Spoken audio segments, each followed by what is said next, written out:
नमस्कार, आप देख रहे हैं 4 PM। मैं हूं आपके साथ सिमरन। लोकसभा चुनाव में कुछ ही दिन बचे हैं। राजनीतिक दल वोटरों को साधने के लिए लगातार जनसभाएं कर रहे हैं। चुनावी प्रचार भी जोरों से चल रहा है। जिन नेताओं ने काम किया है वो लोगों के दरवाजे तक पहुंच रहे हैं, वोट मांग रहे हैं। वहीं काफी नेता ऐसे भी हैं जिन्होंने काम तो किया नहीं है, बल्कि अब वोटरों को साधने के लिए बड़ी बड़ी रैलियों का आयोजन करके भीड़ जुटाने की कोशिश कर रहे हैं, लेकिन उनकी ये चाल भी नाकाम होती दिखाई दे रही है। अब प्रदेश में भले ही भाजपा की सरकार हो, लेकिन भाजपा नेताओं के जनसभा में भीड़ न जुटने से नेताओं की बौखलाहट साफ साफ देखने को मिल रही है। आलम यह है कि इन भाजपाई नेताओं की बातें सुनने को लोग तैयार नहीं हैं। इस बार के चुनाव में भाजपा को जनता के भारी विरोध का सामना भी करना पड़ रहा है। ऐसा कोई एक राज्य में नहीं हो रहा है, बल्कि लगभग हर राज्य में भाजपा को ऐसे ही विरोध का सामना करना पड़ रहा है। प्रदेश में सरकार होने के बावजूद भाजपा के समर्थन में बड़ी भीड़ का ना जुटना भाजपा के लिए किसी बड़े खतरे से कम नहीं है। बता दें कि भाजपा ने भले ही राजस्थान में विधानसभा चुनाव के नतीजों से सभी को चौंका दिया था, लेकिन इस बार लोकसभा चुनाव में भाजपा की टेंशन बढ़ गई है। ऐसा हम इसलिए कह रहे हैं क्योंकि खुद प्रधानमंत्री मोदी की रैली और चुनावी प्रचार के बावजूद भी भाजपा नेताओं की रैली में भीड़ नहीं जुट रही है। ऐसे में ये भाजपा को खतरे की घंटी की ओर इशारा करता है। अभी हाल ही की बात करें तो दौसा लोकसभा क्षेत्र में प्रधानमंत्री नरेंद्र मोदी के रोड शो के बाद भी बीजेपी प्रत्याशी और उनके स्टार प्रचारकों की सभा में भीड़ नहीं जुटना बीजेपी नेताओं के लिए चिंता का सबक बन चुका है। यहाँ तक कि जिन किरोड़ी लाल मीणा के एक इशारे पर लाखों की भीड़ इकट्ठा हो जाती थी, उनकी सभा खाली पड़ी रही और भीड़ नहीं आने से नाराज किरोड़ी मंच छोड़कर चले गए। दौसा में बीजेपी ने मौजूदा सांसद जसकौर मीणा का टिकट काटकर उनकी जगह कन्हैया लाल मीणा को मैदान में उतारा, जबकि कांग्रेस ने मौजूदा विधायक मुरारी लाल मीणा को टिकट दिया है। वहीं खबरों के मुताबिक एक चुनावी रैली को संबोधित करने पहुंचे बीजेपी मंत्री किरोड़ी लाल मीणा काफी नाराज हो गए। इतना ही नहीं, नेताजी की नाराजगी इस कदर थी कि वो स्टेज छोड़कर चले गए। उन्होंने गुस्से में कहा, शर्म आनी चाहिए, मेरे को तो शर्म आ रही है ऐसे सभा करने में, यही मेरा भाषण है, दे दिया ना, जाओ अपने अपने घर।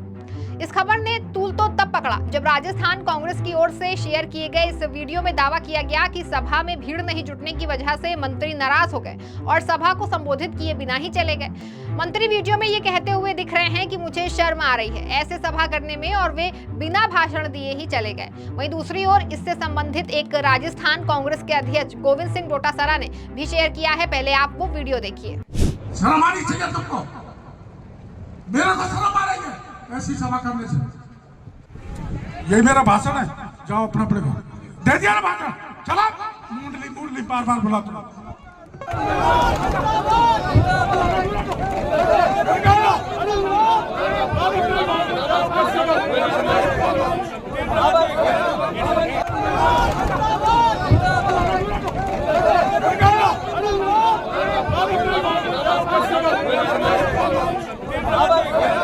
तो देखा आपने किस तरह से नेताजी आग बबूला हो रहे हैं। अच्छा, ऐसा हो भी क्यों ना, जिस तरह से पहले भाजपा नेताओं की जनसभाओं में भीड़ जुटती थी, अब वैसी भीड़ भाजपा की रैलियों से दूर दूर तक दिखाई नहीं दे रही है, जिससे कि ऐसे नेताओं की टेंशन बढ़ती जा रही है।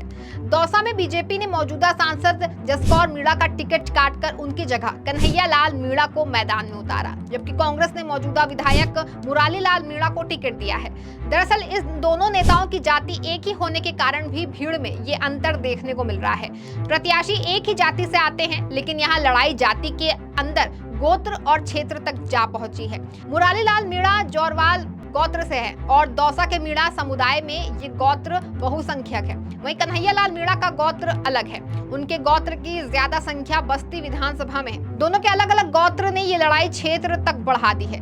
हालांकि राजस्थान की दूसरी लोकसभा सीटों में से कईयों पर एक ही जाति के प्रत्याशी आमने सामने हैं, लेकिन गोत्र और क्षेत्र की लड़ाई जितनी इस सीट पर है उतनी कहीं पर भी नहीं है। कन्हैया लाल मीणा और मुरारी के बीच गोत्र के साथ साथ क्षेत्र की भी लड़ाई है। कन्हैया लाल मीणा दौसा लोकसभा क्षेत्र में आने वाली बस्ती विधानसभा से आते हैं, वहीं मुरारी मीणा इसी लोकसभा की दौसा विधानसभा सीट से विधायक हैं। दौसा में बस्ती सबसे आउटर एरिया माना जाता है। भौगोलिक रूप से भी दौसा जयपुर से ज्यादा कनेक्टेड है, इसीलिए दौसा के लोग बस्ती को दौसा से कम ही कनेक्ट मानते हैं। और यही वजह है कि कन्हैया लाल मीणा पर आउटसाइडर होने का ठप्पा भी लगाया जा रहा है।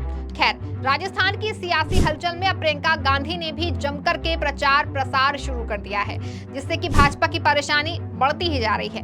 इन दिनों प्रियंका गांधी राजस्थान में चुनावी प्रचार के लिए एक्टिव मोड में नजर आ रही हैं। साथ ही वो भाजपा और पीएम मोदी को भी जमकर के घेर रही हैं।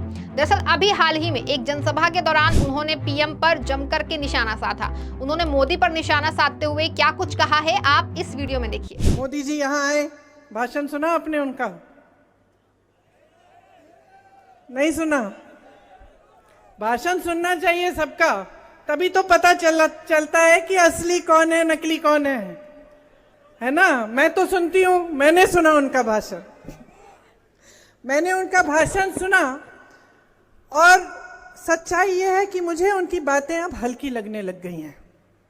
हो सकता है शुरू में उनकी इच्छा थी कि कुछ करेंगे, लेकिन 10 साल बाद, इतने सारे झूठे वादों के बाद, इतनी सारी बड़ी बड़ी बातें करने के बाद फिर भी आज रोजगार नहीं है देश में, आज महंगाई इतनी बढ़ रही है, पूरा नहीं कर पाए। इसलिए मुझे लगता है कि उनकी बातें अब हल्की पड़ रही हैं। आपने सुना होगा, एक वीडियो देखा होगा कि इनके कई सांसद और इनके कई पार्टी के सदस्य ये कहने लगे हैं अलग अलग प्रदेशों में कि जब हमारी सरकार आएगी हम संविधान को बदलेंगे। मंच पर मोदी जी संविधान की बातें करते हैं। कल भीमजी राव अम्बेडकर जी का जन्म दिवस था, उनके बारे में खूब बातें की, संविधान की बातें की, लेकिन अपने लोगों से कहते हैं कि तुम जाओ, जनता के बीच जाओ और बोलो कि हम संविधान को बदलेंगे। तो सोचिए ये क्यों हो रहा है?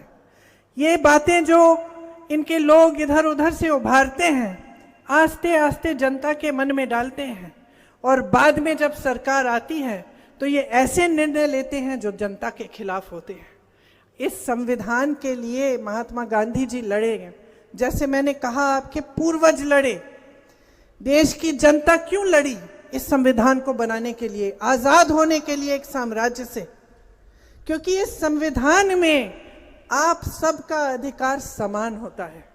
मतलब आप प्रधानमंत्री हो या आप किसान हो या आप गरीब हो या आपका कोई कारोबार हो, सबका अधिकार समान होता है एक लोकतंत्र में।